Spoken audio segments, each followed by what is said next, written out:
Hello and welcome back to the Knights of the Old Republic playthrough, where today we will be entering through Davik's estate, escaping Taris, and maybe, just maybe, getting on to Dantooine. Let's use mission to open up the security door and annoy whoever the hell this is. Get out of here, I'll call the guards. Pudu, tunirama na praka donkod searcha chupa. Hey, baby, wait. I wasn't actually going... Damn it!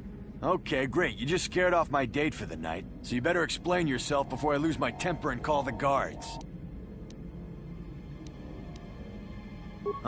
No way. You're not getting out of this mess that easy. You can explain yourself to the guards if you live long enough for them to question you. Well, I guess this guy was salty enough to attack us after us chasing away his slave. No big deal. We'll take care of him with our party of superpowered blaster laser wielding folk. Wow, he is putting up quite a fight, although he hasn't really hit any of my characters yet, so that's not a big deal. What I'm going to do here is sneak to the back and get us sneak attack. Oh, look at that juicy damage. A couple of guards in this room. Davik's estate isn't really that big. I fully expect to get through this place in 15-20 minutes maximum, which is much shorter of a dungeon than most of the other dungeons that we've done so far, because we've done the Sith base, and the sewers, and all that other stuff. And there's only one level to this dungeon. But there are a few lootable items in here, and the final boss area is difficult unless you know how to cheese it, which, fortunately for you, I know exactly how to cheese it. It's called sneak attack and also throwing grenades, like as per the usual.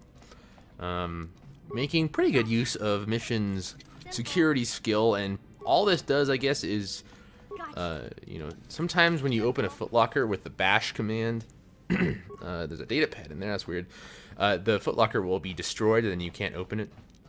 That's a little bit irritating, so we'll just use Mission's stuff.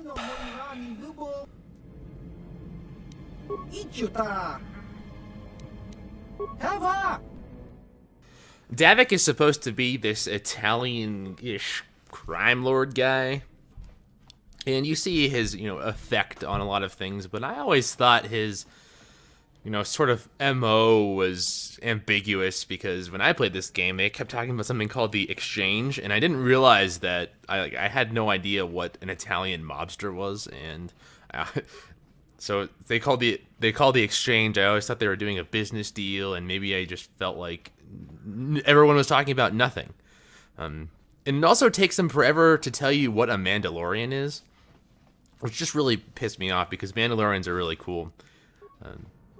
They're just this like group of mercenary thug guys who like to battle. They're like the Krogan almost from Mass Effect. But the certain parts of this setting are kind of difficult to understand, I guess, because they don't do a good job of fleshing out exactly what's going on. They sort of expect you to know things in the background, which I think is definitely a problem with BioWare games in general. You sort of have to go and dig deep into the lore to figure out exactly what's going on, and it really only becomes more so of a problem as you continue to play their games. Dragon Age had this problem. Mass Effect had all of those codex entries, and while you could definitely understand the story without reading any codex entries, it was just not as fully fleshed out. And I always thought that computer screens, if you spend too much time reading on them, it creates a lot of eye fatigue. And you're playing a video game, and if you have to spend too much time reading, maybe it's not time reading, it's like chunks of time reading, because I could read an entire novel on a computer screen if it was just like sentence by sentence. I was going pretty slowly. But once you get huge globs of text, there's no way I'm going to read this. Now this room is actually... Well, a lot of guys in here, but none of them have weapons, so... Oh, I guess I died real quick there. That was really strange. Canderous has, you know, power shot and standard feats like that, but I think his most useful ability, at least right now, is he has this passive innate healing. You see those like green 4s popping up next to him? Every couple seconds he just heals 4 health. And in a game where you have 50 to 100 health, that's actually not bad. That's like the recharge rate of mana for Jedi. It actually might be faster than that initially, at least.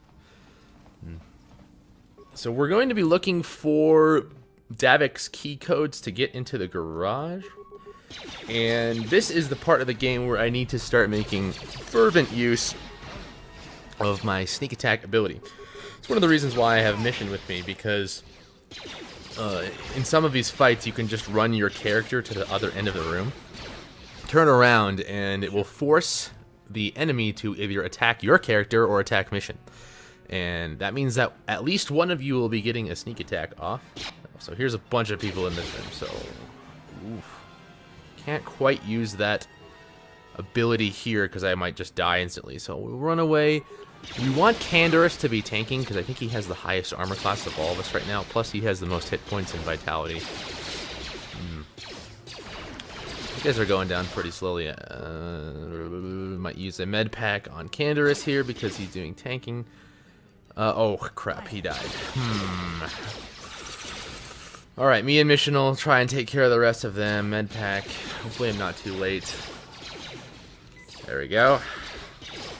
As you get further into the game, the regular med packs become useless because they only heal percentage-wise less and less of your health because you gain health every level.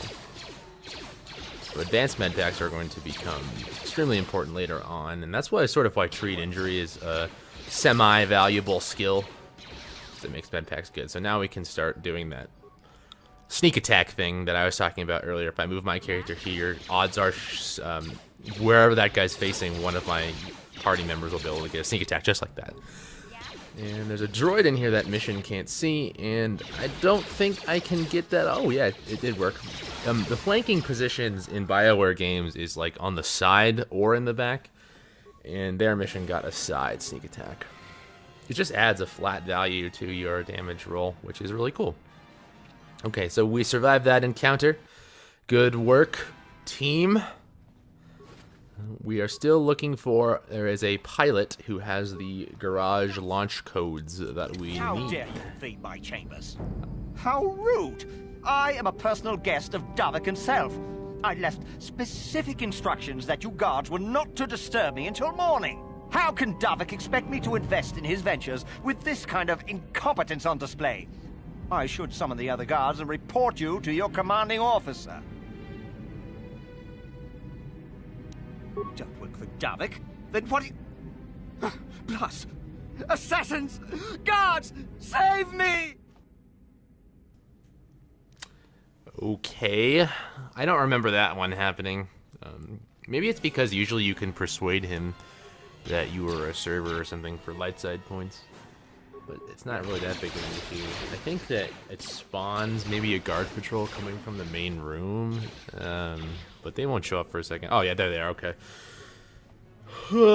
Not an issue though. Oh, it's just one guy. Maybe I killed the rest of them already.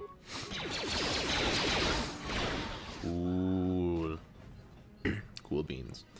So I guess to expand further on that point I was making about reading in video games, think of it this way. If you go to Reddit and you read comments on Reddit, they're usually 1 or 2 sentences long, and you can easily consume them, especially since they're in their own bubbles. They're not in these big paragraphs of text. You don't have to like think about it. Oh, here's the guy I'm looking for. You gotta kill the droid in this room, or both droids. But if you're like trying to read a Dragon Age Inquisition card, for example, codex entry, diary, or something like that, it's a massive amount of text. No one really wants to sit there and read through it. The only reason you sit there and read through something is if you want to do it, like if it's that interesting. And most of the time it isn't. It's just extra information that you should be able to pick up with the setting. Try and get a sneak attack on this droid here. That's why the conversations in this game, I don't have problem reading the subtitles, is because they talk one sentence at a time. You just blow through all of the subtitles easily. And wow, that droid almost killed my entire party. See, when I get to talking, I just start to go into automatic mode, and sometimes you gotta try hard. Ugh, there we go. Easy game. Thank you.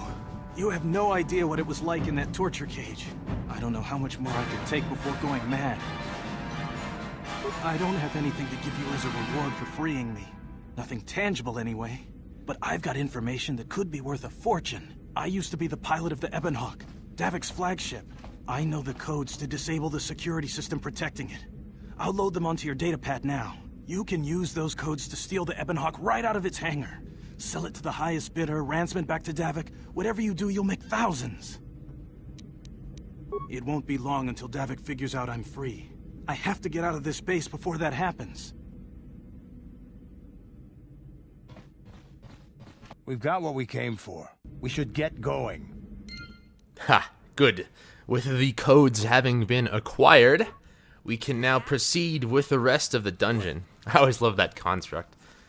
I took Latin in high school, and in Latin there's something called like the future perfect participle, passive participle, or something like that. Anyway, we were translating the Aeneid from Latin to English, or sections of it at least, and Virgil in the Aeneid uses all these ridiculous constructions, like "with Zeus having spoken," or "with Jupiter having spoken," because it's Latin, it's not Greek. With the pizza having been cooked. I really love the way of, like, it just makes you sound so arrogant. And sometimes that's good. Sometimes you want to sound arrogant, man.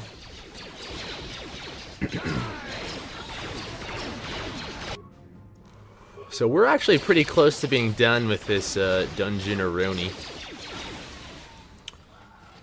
As long as I don't get lost, which I have set a precedent for getting lost, so I may get lost.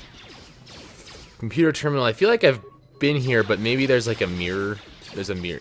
It's like a mirror dungeon. Almost always. There's some copy pasta going on around in a BioWare dungeon, especially in the original Neverwinter Nights set of missions. Definitely, for sure. I don't actually want to do anything. Sometimes you can... yeah, that's what I was looking for. That's where we need to go. I was looking for like a security door thing. That'll work. That'll work. Okay, good.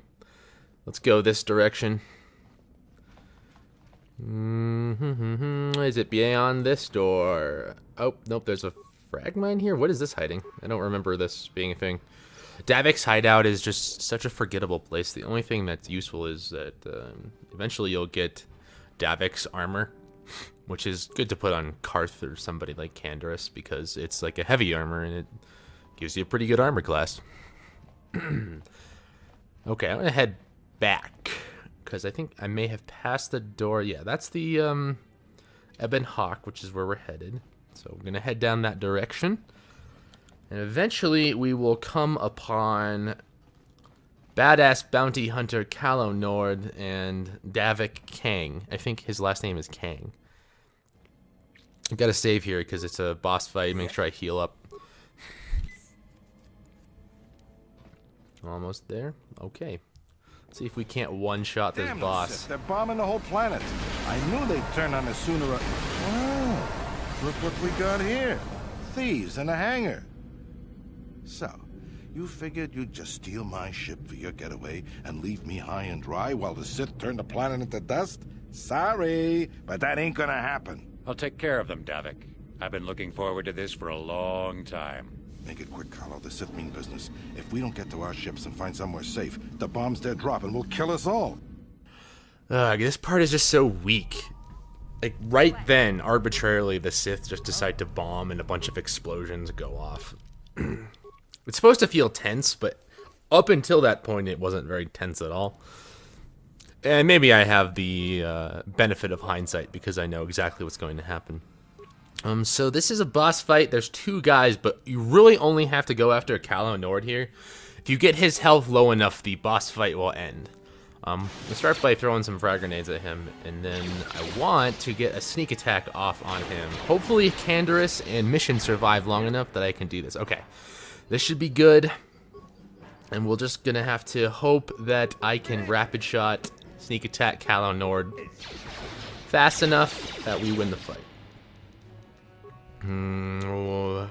Some insurance med pack on Candaris. Okay, that's exactly what we want. That is exactly how that fight should go. All you with me. This thermal detonator will blow us all to bits.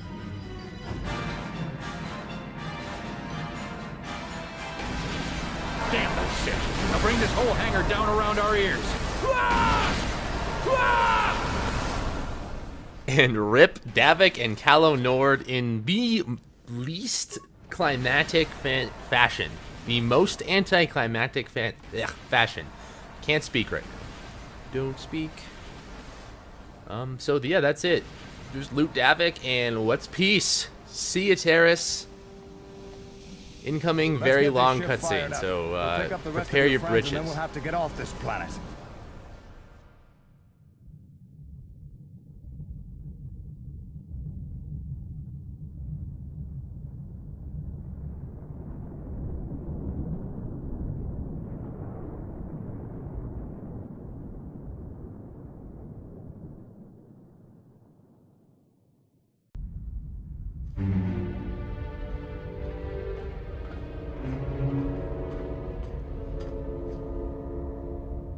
Taris is defenseless against our assault, Lord Malak.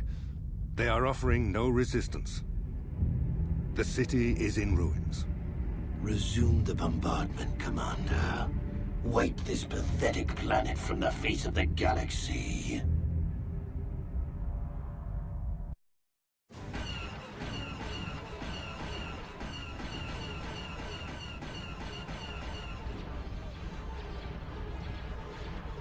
I always thought it was hilarious that the Sith had the power to destroy a planet.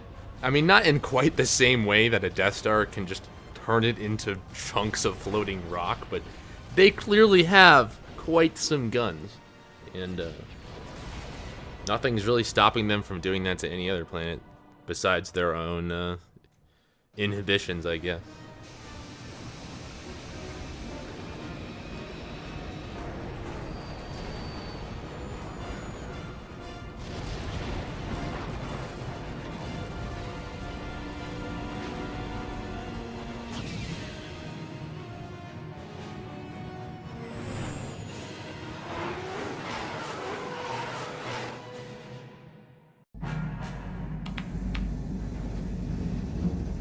Plot a course for Dantooine.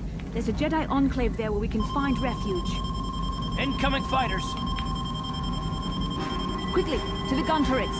You have to hold the Sith fighters off until we get those hyperspace coordinates punched in.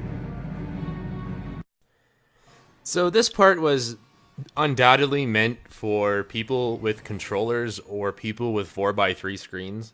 So the mouse controls are just so messed up. And the sensitivity is so small, it's really hard to point the turret at the Sith fighters. So maybe this might go as planned. Oh gosh, okay, I got a couple of them.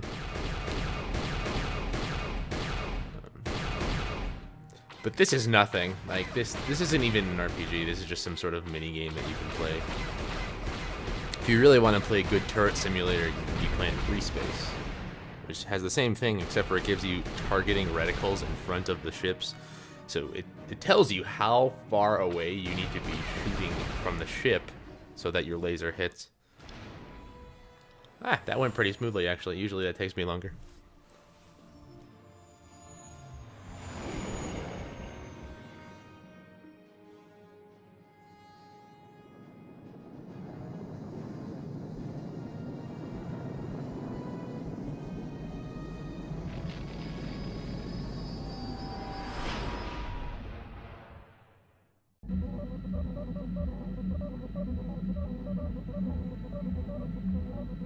Dantooine.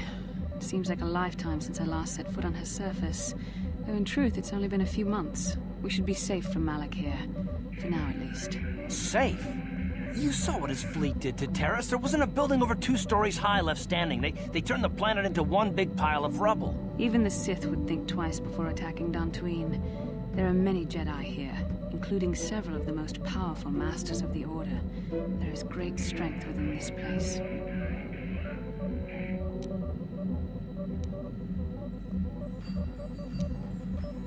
We can get supplies here and Maybe you're right.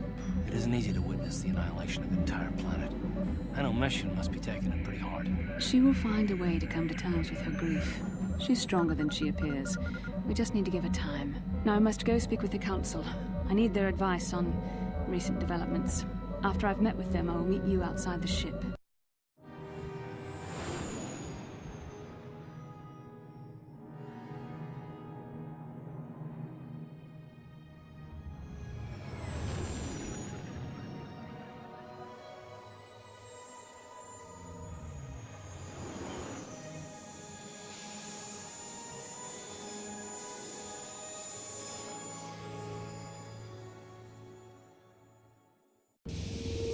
I've spoken briefly with the Council.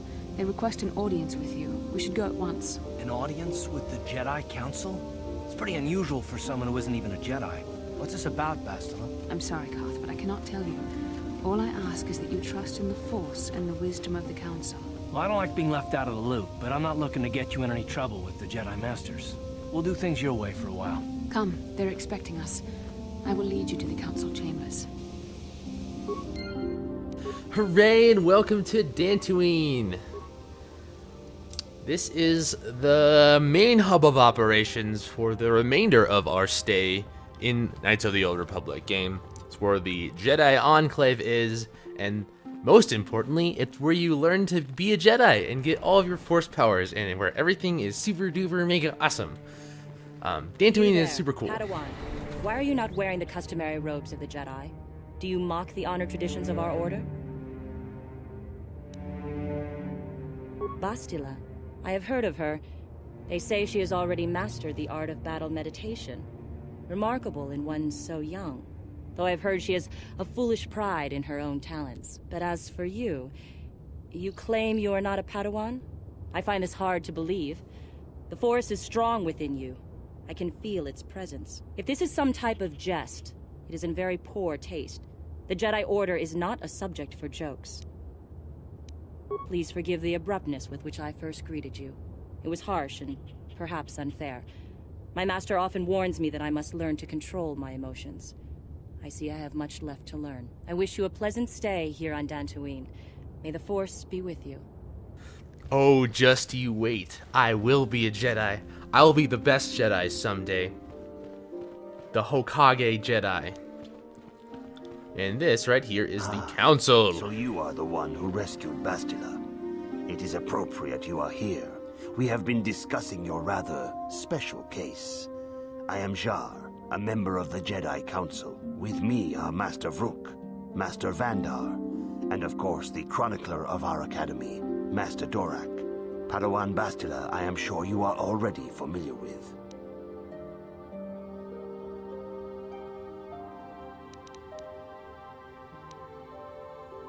Yes, the High Council of the Jedi Order is on Coruscant, but we are the council in charge of the training facility here on Dantooine. Bastila tells us you are strong in the Force.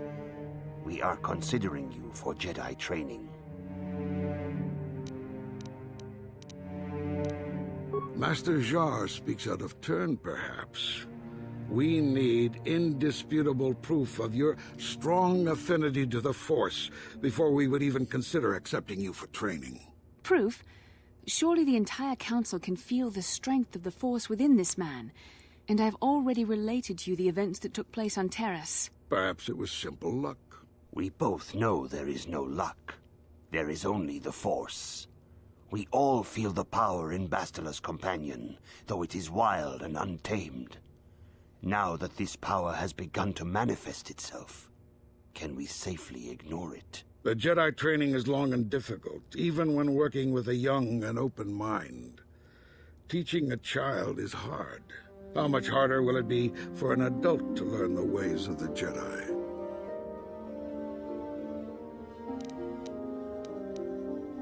Traditionally, the Jedi do not accept adults for training, though there are rare exceptions in the history of our order.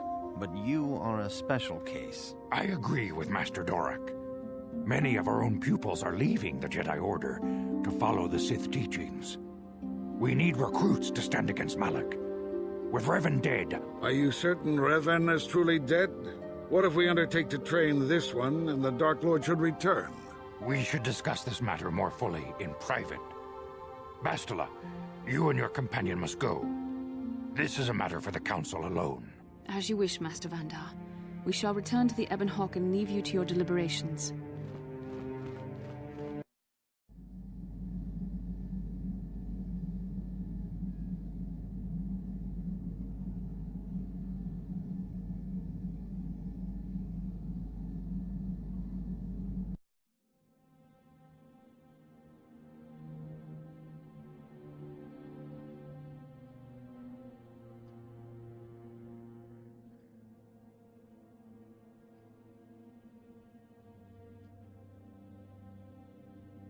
The dark side is strong in this place. I can feel its power.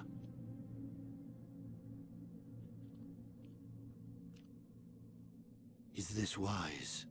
The ancient Jedi sealed this archway. If we pass beyond this door, we can never go back. The Order will surely banish us. Are the secrets of the Star Forge so valuable? Can its power truly be worth the risk?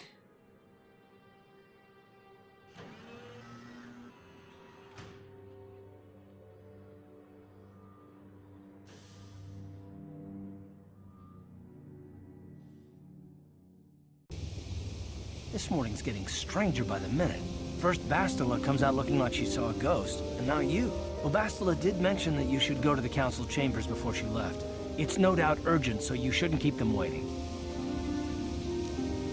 Well, I can't say I blame you. I haven't exactly been sleeping well myself. Here I thought things would get better once we escaped Taris. You got it. And finally, it is almost time to go exploring Dantooine, although we may need to do some more cutscening first, so I'll just take... Oh, yep, here's the missions cutscene. Huh? Oh, sorry. Here's one of them, at least. I was thinking about Taris. I still can't believe it's gone. I mean, I grew up there, and now it's just gone. I don't really think there's anything you can say. I just have to find some way to deal with it, I guess. It'll take some time. Look... I'm not saying I can't go on or anything like that. It's just... it's a shock, you know? I mean, I knew the Sith were evil and all, but the reality of it kind of slaps you in the face. But I suppose that's why we need to stop Malak, right? The more time I spend dwelling on Taris, the more chance some other planet will get wiped out. I guess that's what it comes down to. So don't worry about me. I'll be okay. And if you need my help against Malak or the Sith, I'll be there for you. So there are certain spots on Dantooine where your characters the game will prompt you to talking to your characters. One of them is right outside the Ebon Hawk. One of them is right outside the Enclave. And you visit those areas so often in this part of the game that you're just constantly talking to your allies. You talk to Bastila, and you talk to Mission, you talk to Carth, and they're pretty much the only ones that matter. Carth got a nice level up there, double. Yes. Our third level of 2-weapon fighting. Taking a look at this Davik's warsuit we got previously, so we'll put that onto Carth. And give him an energy shield. We'll save that Arcadian one for myself. Davik's visor gives you... That's the one that I was talking about a long time ago. It gives you the bonus feat improved power blast. And that seems like a good thing for my character because I haven't invested anything into power blast at all. So then I'll have 2 characters with power blast, and one of them I won't have had to invest anything into. Mission will just give Mission what Carth had previously been wearing, which is the Republic mod armor, which just has a slightly larger defense value than before.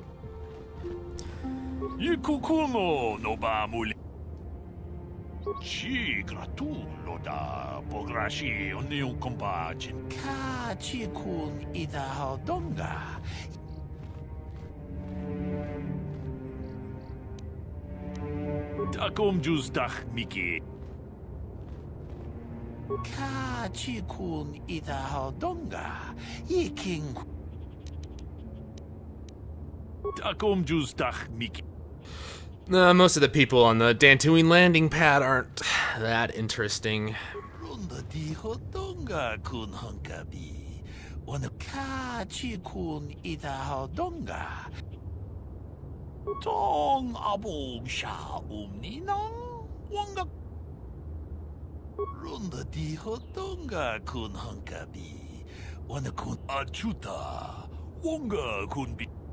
That guy, like, stops you as you're leaving Dantooine, in a while. We will leave Dantooine eventually, and he tells you about how dangerous creatures are. Kind of a strange encounter, actually, because he instantly seems suspicious, but he has nothing malicious about him going on. Okay, Council. Let's flesh out this dream sequence. Unusual development. She claims you and she have shared a dream. A vision of Malak and Revan in the ancient ruins here on Dantooine. These ruins have long been known to us, but we believe them to be merely burial mounds. Perhaps they're more than we first suspected, if Revan and Malak found something there. She says she has felt your presence within the dream. The presence she has felt within you ever since... Master Vandar. Ever since Taris. It is not unknown for this to happen between two people strong in the Force. Bastila has described this shared dream to the Council in great detail. We feel it is more than a dream. It is a vision. The Force is acting through you, as it acts through Bastila.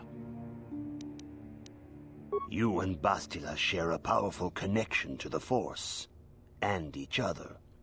This is not unheard of. Connections often form between master and student, but rarely does a bond develop so quickly. Whatever dangers may lie ahead, we cannot ignore the destiny that has brought you and Bastila here to us, together. You and she are linked, as is your fate to hers. Together, you two may be able to stop Darth Malak and the Sith. But do not let your head be filled with visions of glory and power. Such thoughts are the path to the dark side. The way of the light is long and difficult, as you must learn. Are you ready for such hardship? Understand that there is little choice in this matter, for you or us. Across the galaxy, the numbers of our order dwindle. We have sent many Jedi in quest of a way to thwart Malak's advance. Many have not returned. The Sith hunt the Jedi down like animals, ambushing and assassinating our brothers wherever they are found. We fear it is only a matter of time until they discover even this hidden refuge. Other Jedi have fallen from the light and embraced the dark side, giving their allegiance to the Sith and Malak, their Dark Lord.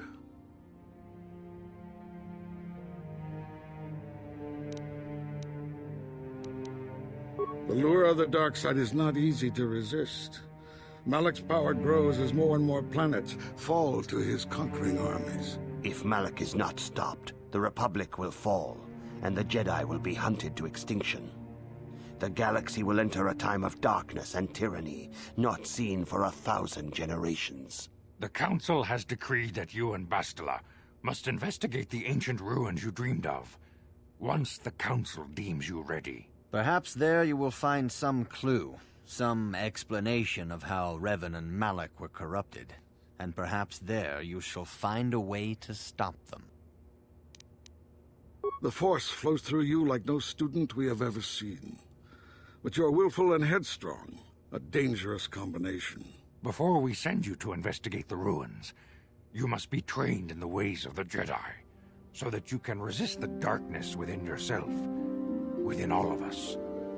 Otherwise, you are doomed to fail. We must begin your training at once. You have a destiny upon you that you must be prepared to face. The entire fate of the galaxy is upon you. I can only hope you will prove up to the task. The path you have chosen to walk is difficult. Intensive training will prepare you physically for the demands of the Order. Meditation will teach you to channel the power of the Force. To truly understand the way of the Jedi, you must open your mind to knowledge. Seek wisdom in the teachings of the great masters of our Order. A Jedi is never alone. Others in the Order will always stand by you. You and Bastila share a special bond. Do not be afraid to turn to her when you need help in your training. The way of the Jedi is difficult. It requires great discipline. Yet even though you are a mere apprentice, your potential is unlimited, and your progress amazing. In all my years, I have never seen one who has mastered the initial training so quickly.